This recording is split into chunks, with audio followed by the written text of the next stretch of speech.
And we are rolling. This is Coffee with the Coaches. My name is Christopher Holmquist, and this, as always, is my trusted partner, Peter Valancourt. Peter, how are you today? I'm great. Good morning. Good morning. Except for last week when I had Mimi LeCaire here, who actually crushed it as a co-host. So I'm filling big out. shoes. Yeah, shout out to Mimi. Coffee with the Coaches. It's the podcast about business, mindset, life in general, entrepreneurship, and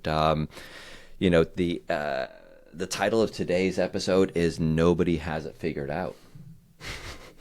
Yeah, I think that's one of those limiting beliefs that we always think is everyone else has it figured out, when in fact it's really not the case. That's really not the case. Before we jump into this, I got one question for you because I was thinking about this morning, and that is that, like, as we've gotten older, what is the one thing that has become increasingly important to you in your life? And if you want to, I can start. I mean, please do.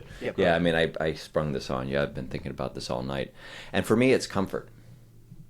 Like physical comfort, like the clothes I wear, my environment, you know what I mean? Like I look at my house and I don't know, I feel like I've built nests all around the house of like comfortable places for me to go and, like recharge my battery or whatever. What about you? For me, it's relationships.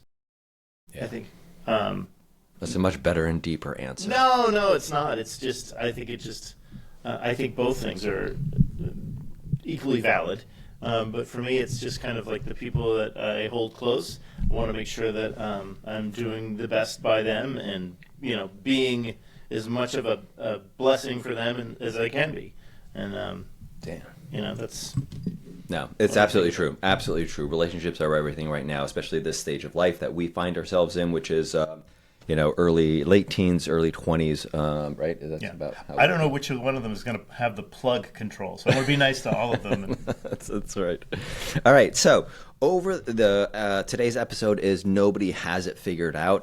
It's kind of like something that's really been ruminating in my mind, and as we dive into this, right? So over the last few episodes, we've talked about the following three things. Clarity begins with a funeral.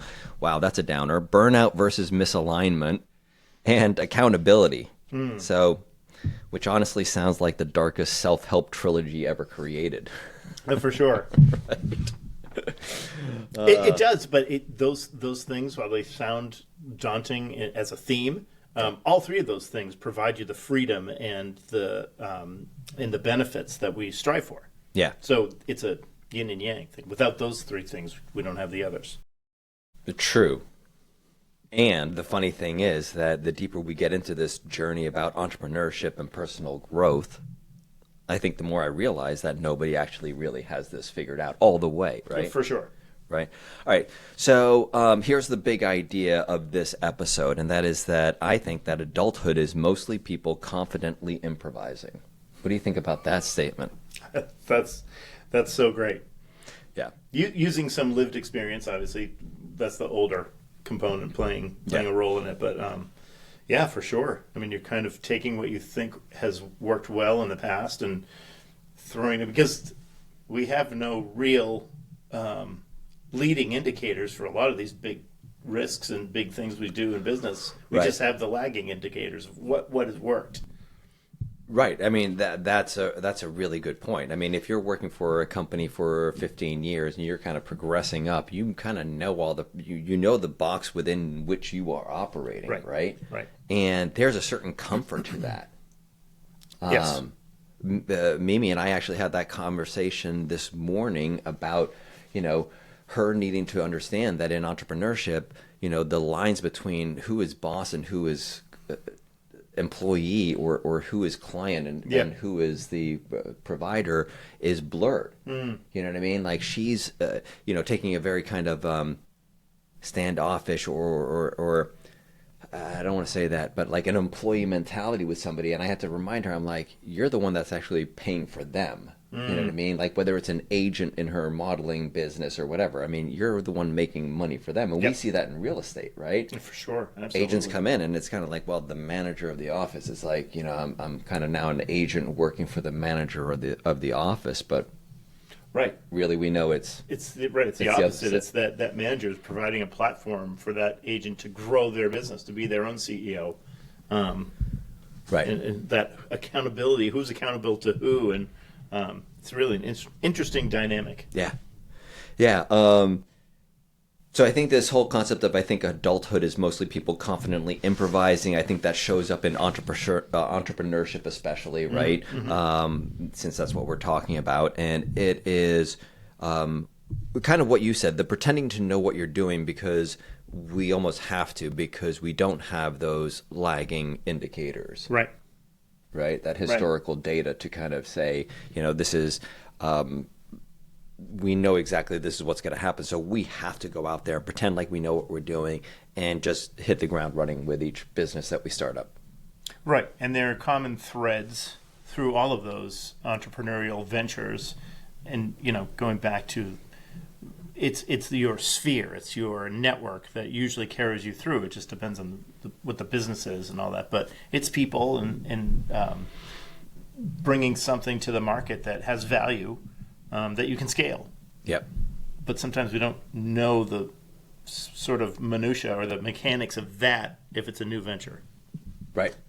And I think the support system you're talking about, while ever evolving, I don't think it has to shift, in toto with each new venture, right? So like, for example, if we have a real estate business, then, we have a certain support group around us, right? And then if you start a coffee shop, you might have a different support group around you, but not necessarily. I mean, because entrepreneurs are entrepreneurs. I mean, we all understand, the business and the sacrifices and the whatever else. So, and sometimes I would argue it's even more valuable to you as an entrepreneur to have those outside perspectives of other your business owners. Your board of directors.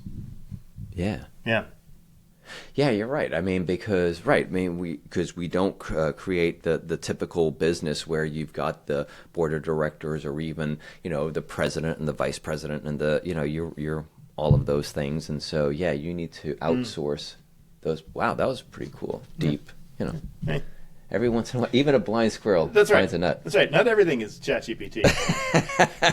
These are original ideas from Peter Valancourt. He did not read this off the papers. I did ChatGPT this morning. All right. So just continuing on confidently improvising, there's also the uncertainty factor, right? I mean, we're constantly in a state of uncertainty, I think, as entrepreneurs, because there's a million different variables. Yeah. So all right, I'll list some of the others, and then let's actually talk about like what can we do about them, not just list all the again, we were going to keep this light, remember?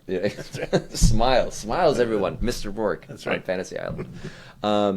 Uncertainty, building while figuring it out. We've all done that. And entrepreneurs looking confident externally while internally questioning everything. So add that to pretending to know what you're doing. What do you do about those things as an entrepreneur? Well, specifically, I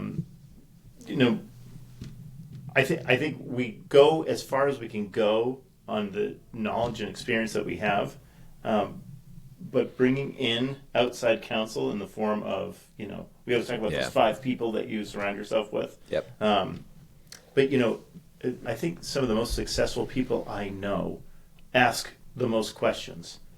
Like every time I have a conversation with somebody that I'm looking to learn from, they're asking me questions faster than I can ask them questions, because they're just in learn mode all the time.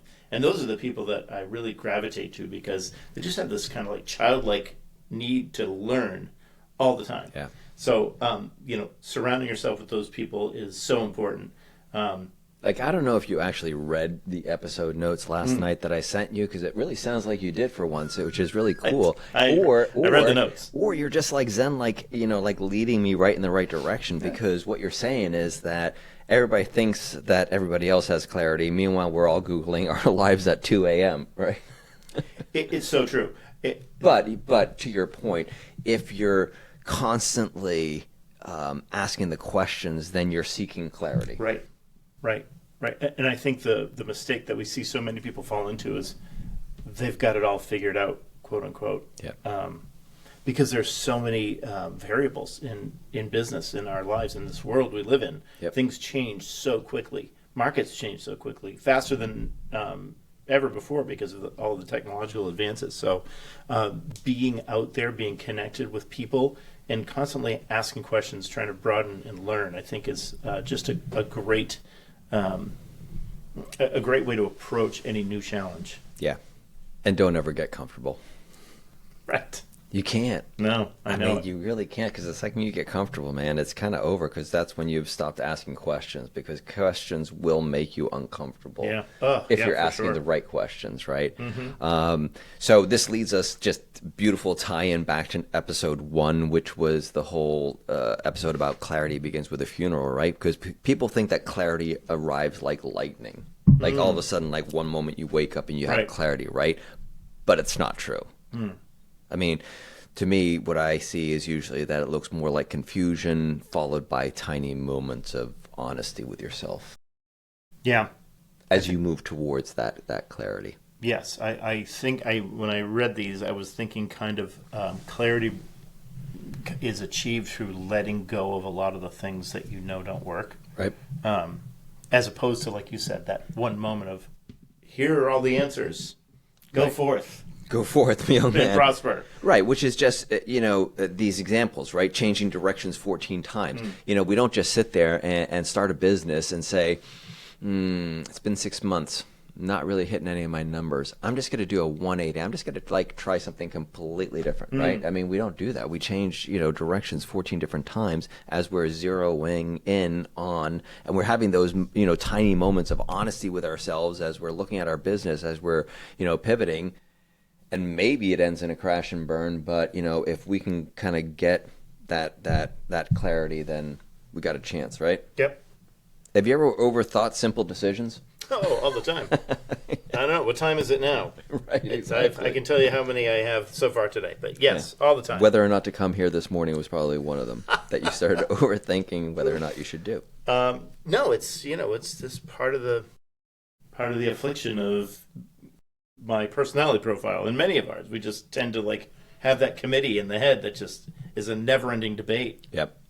I would argue, though, that this is also a superpower of entrepreneurs in a way, right? Because I feel like I hear a lot of people that are entrepreneurs think the same way that I do, and that is that I go rapid fire. Like when I'm faced with a decision, I'll go rapid fire through 1,000 different permutations or possibilities of things that I could do and how they would ultimately play out. And 1,000's an over exaggeration, but really I do. I sit there and I go, if I do this, what will happen? Can I think it out 5 steps or 10 steps and see, down the road?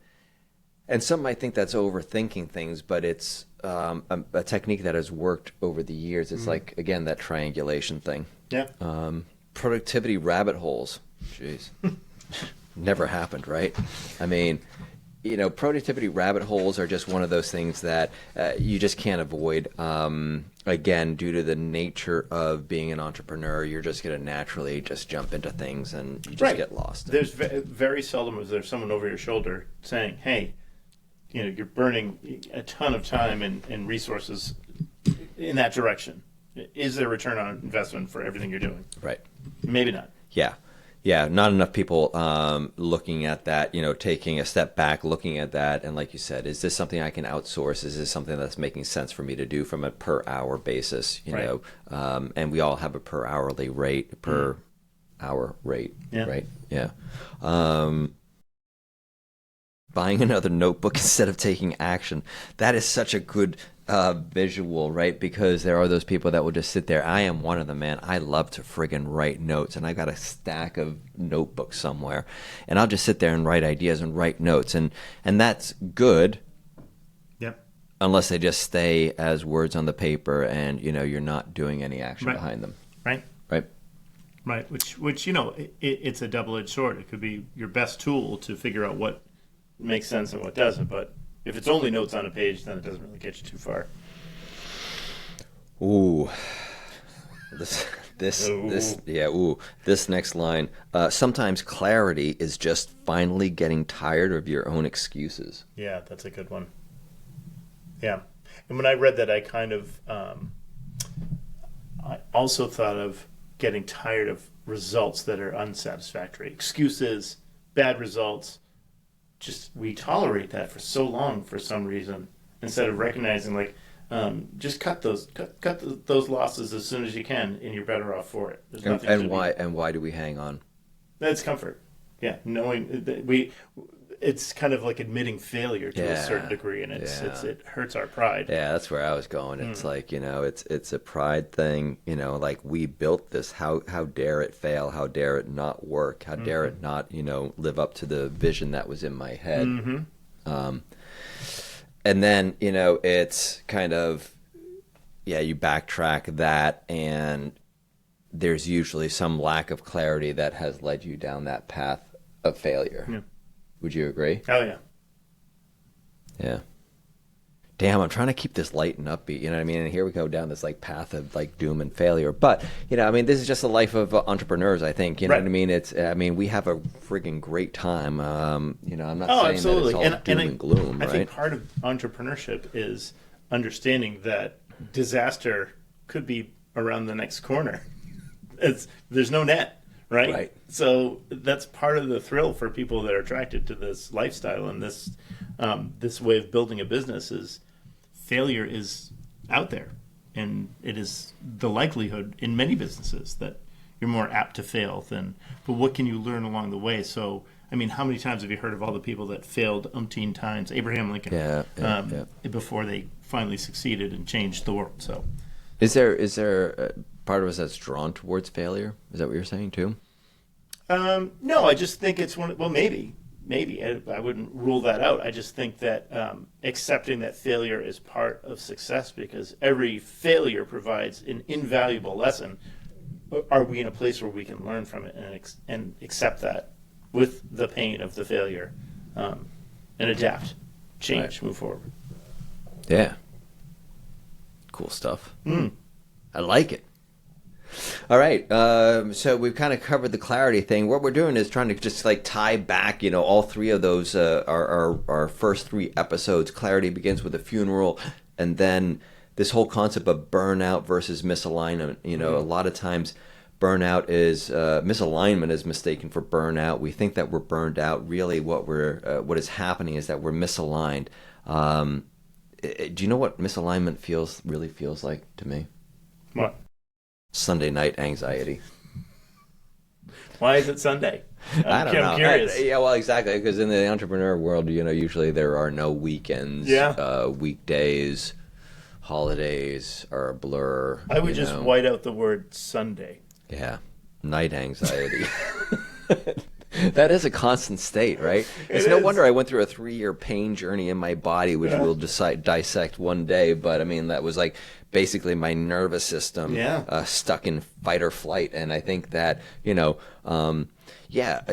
lifetime of living an entrepreneurial, in an entrepreneurial world where, like you said, it can crash and burn at any moment. And you got kids, you got responsibilities, you got mortgages, all that kind of stuff. It's, but that's the thrill ride, right? You don't like that. Right. So you're right. I mean, it's any night anxiety. That's what misalignment does feel like, because, when your insides are matching your outsides, and when you feel like kind of you're in that flow state, I certainly don't have any anxiety when I'm going to bed. It's almost like you're just tired. Yeah, you're just tired. You're a good tired, and then you're just like stoked to wake up the next day and kind of get right back at it, right? Yeah.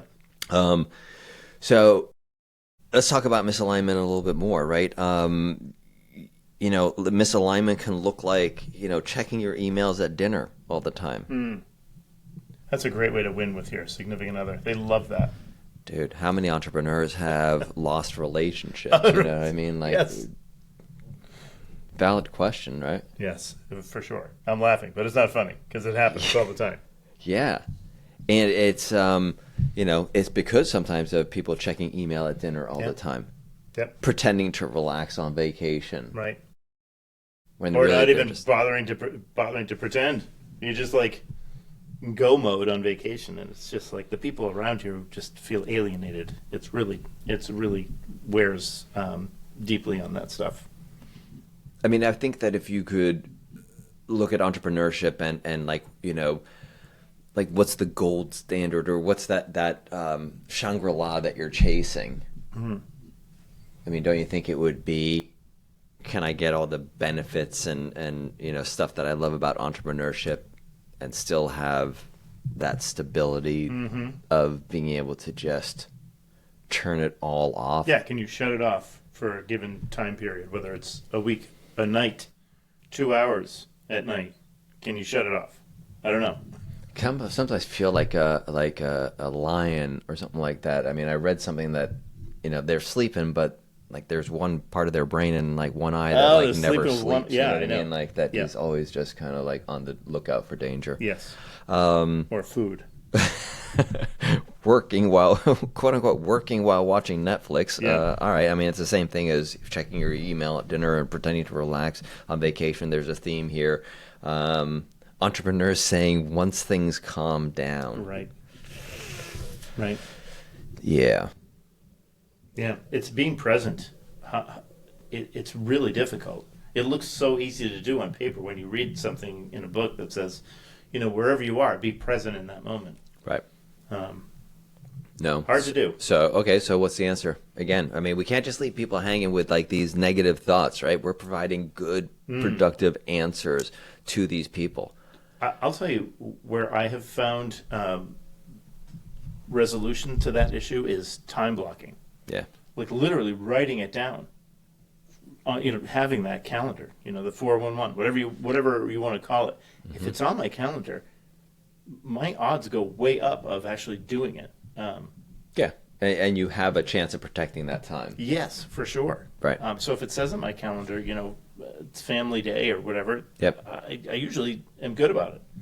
It's when I don't have definition, and because any business is like a crying baby. Yeah. It's always going to demand attention, but if you can work within the parameters of your calendar, usually you can follow it. Yeah. I'm going to go one domino kind of back on that. Okay. And I think for me, it is knowing your own self-worth. I think is a huge one, because I think knowing your own self-worth will then lead to effective time blocking, because I think that the time blocking is only as effective as your ability to maintain those blocks, right? And for me, I think it wasn't until I really felt like, oh yeah, I mean, again, going back to that point that I was trying to make with Mimi of knowing kind of like your part in a relationship with your clients and with your customers and whatever else, is that you still, it doesn't mean that they can do whatever they want to, right? I mean, once you start to realize your own self-worth and you're like, my time is worth this, then the time blocking gets a little bit easier. But you're right. I mean, you have to control that calendar. I mean, that would be, from an operational standpoint, maintaining that calendar, there's nothing more important for an entrepreneur. I know, because it also makes you much more effective when it is work time on the calendar, because there's a limited quantity available and you've got to be effective to a certain degree. Right. And finally, to the checking emails at dinner, pretending to relax on vacation, working while watching Netflix, entrepreneurs saying once things calm down, there is some validity to having to do those things as well, right? Because we have learned that, there's not a 50-50 balance between work and play or work and home life. It is, you're either living on the margins on one side or the other side. And, you got to create that safe space in the middle where you can land back at home. You've got to check in with your peeps, schedule time with them, to your point about time, like time block date night, time block the movie, time block friggin' coffee in the morning, whatever it is. It may seem ridiculous, but when you do it a few times and it actually works, it becomes invaluable for you. Great tool. I love this. To wrap this up, entrepreneurs are the only people who leave a 9-to-5 job and accidentally create a 24-hour job. Yeah. Right. That's a good one. So true. All right, and now accountability without the weirdness. This is going back to the Mimi episode. I think we overcomplicate accountability, right? Yes. Right. Accountability isn't somebody yelling at you. It's just mostly not lying to ourselves. Right. I know it's such a misinterpretation when we talk about accountability. People are like, why do I have to be accountable to you? And I say no. It's the way I'm accountable to myself is to meet with somebody else, an accountability partner. Hey, this is the stuff I was going to do today. These are the results. How did you do? And it just keeps, because I don't want to show up. Can I show up to a meeting with myself and not be prepared? Probably. Can I show up to a meeting with someone else and not be prepared? No, it drives me nuts. So it's a tool. It's kind of a way of tricking the brain and into that. It really is.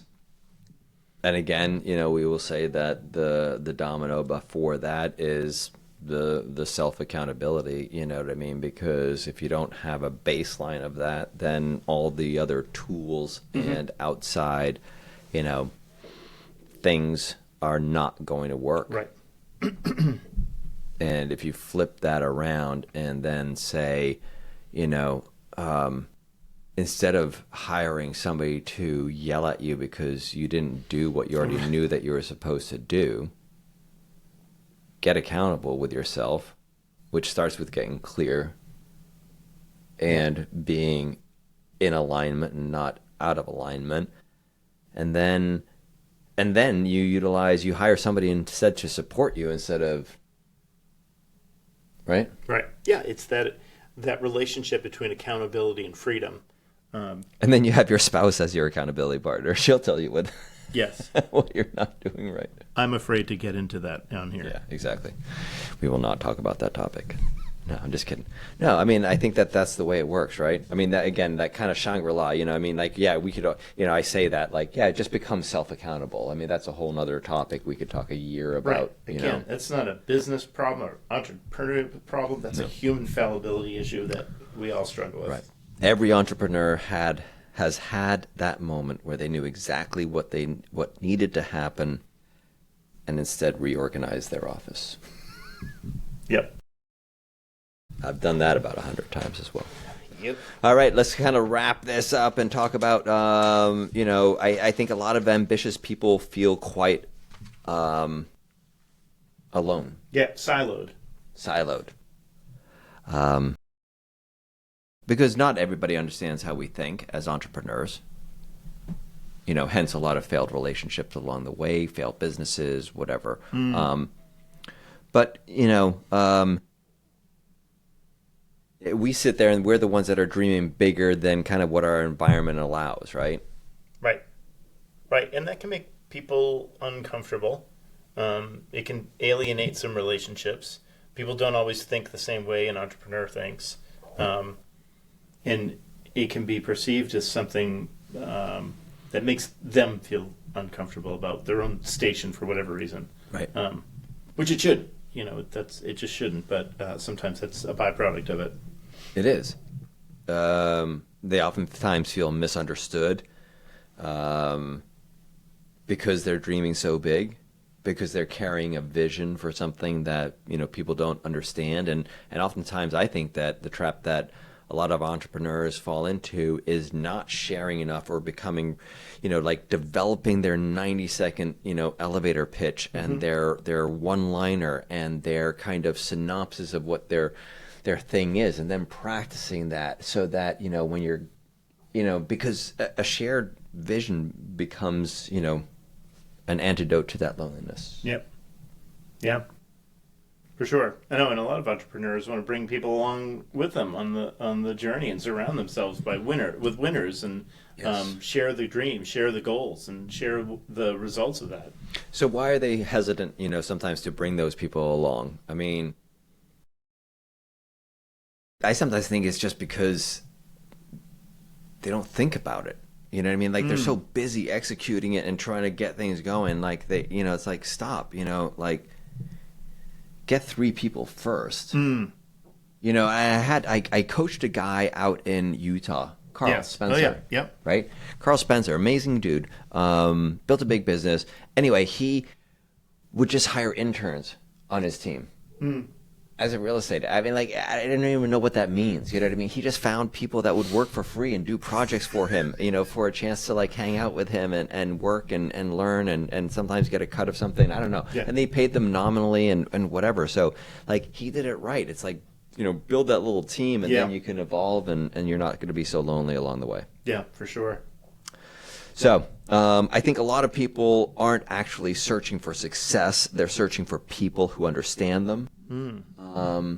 I think that's true for a lot of entrepreneurs. I'm just reading something here. It says wanting meaningful conversations and seeking community. And I think that's a cool place to end it, because that's a whole kind of next topic of, how do you build then as an entrepreneur, this solo project that you're doing, and then have these meaningful conversations and build a community.